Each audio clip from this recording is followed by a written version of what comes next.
Hello everyone, welcome back to my channel. আপনারা এখন দেখছেন শর্মি ইজি রেসিপি।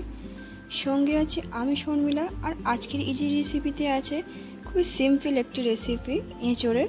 এই রেসিপিটি না জানা থাকলে অবশ্যই বাড়িতে আপনারা ট্রাই করুন, আশা করি আপনাদের খুবই ভালো লাগবে। চলুন দেখে নেওয়া যাক।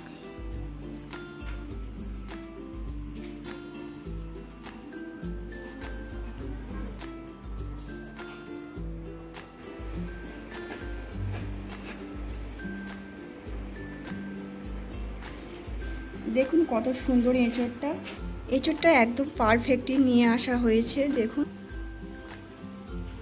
খুব বেশি পুরুষ্টও না, পুরুষ্ট হলে এগুলো কিরকম ছিবড়ে ছিবড়ে মতন হয়ে যায়। আর খুব ছোট কাঁঠাল নয় যে একদম গলে যাওয়ার মতো, একদমই পারফেক্ট। তাহলে এটাকে এবার কেটে নিই। এঁচোড়টা কাটার আগে আমি বঁটিতে আর হাতে সর্ষের তেল মাখিয়ে নিয়েছিলাম, যাতে হাতের গায়ে এঁচোড়ের এই আটাগুলো লেগে না যায়। টুকরো করে রাখা এঁচোড় আর আলু সিদ্ধ করতে বসিয়ে দিয়েছি। দিয়ে দেবো অল্প লবণ আর দিয়ে দিচ্ছি হাফ চামচ মতো হলুদের গুঁড়ো। হলুদের গুঁড়োটা দিলাম, এঁচোড়টা একটু কালো কালোর মতো হয়ে যায়, যাতে সিদ্ধ হওয়ার পরেও রঙটা খুব সুন্দর থাকে, সেই জন্য হলুদ গুঁড়োটা দেওয়া হলো। 5-7 মিনিটের জন্য এটাকে ঢাকা দিয়ে রেখে সিদ্ধ করে নেব।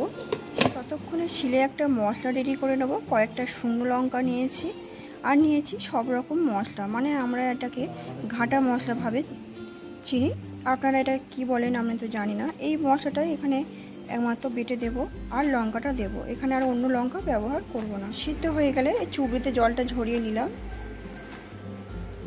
কড়াটা গরম হয়ে এলে দিয়ে দিচ্ছি সরষের তেল।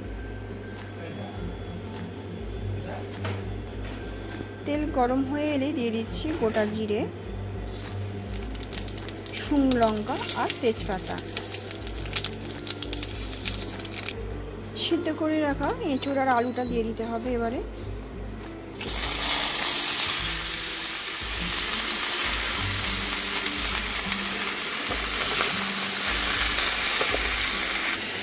কিছুক্ষণ কষিয়ে নেওয়ার পর দিয়ে দিচ্ছি আদা বাটা,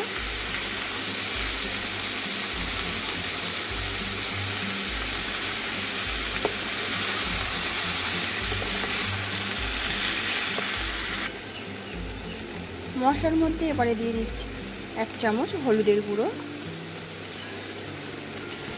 ভালোভাবে কষিয়ে নেওয়ার পর এখানে জল দিয়ে দিচ্ছি।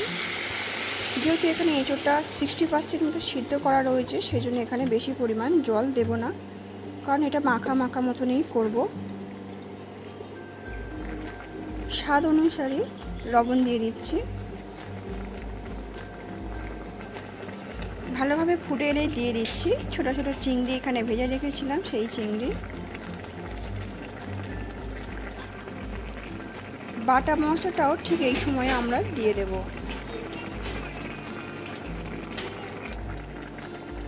ছোটো বাটির হাফ বাটি মতো এখানে আমি এবারে নারকেল কোড়া দিয়ে দেব।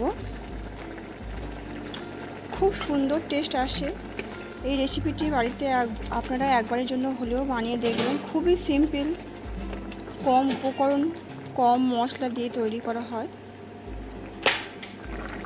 নারকেলটা দেওয়ার জন্য আমি এখানে কিছুটা চিনি দেবো, যাতে টেস্টটা খুব ভালো আসে। এবারে সব কিছু যাতে খুব ভালোভাবে মিশে যেতে পারে, সেই জন্য এটাকে ঢাকা দিয়ে 5 মিনিটের জন্য লো ফ্লেমে রেখে দেবো। কিছুক্ষণ পরে ঢাকাটা খুলে হালকা গরম মশলা দিয়ে দেবো।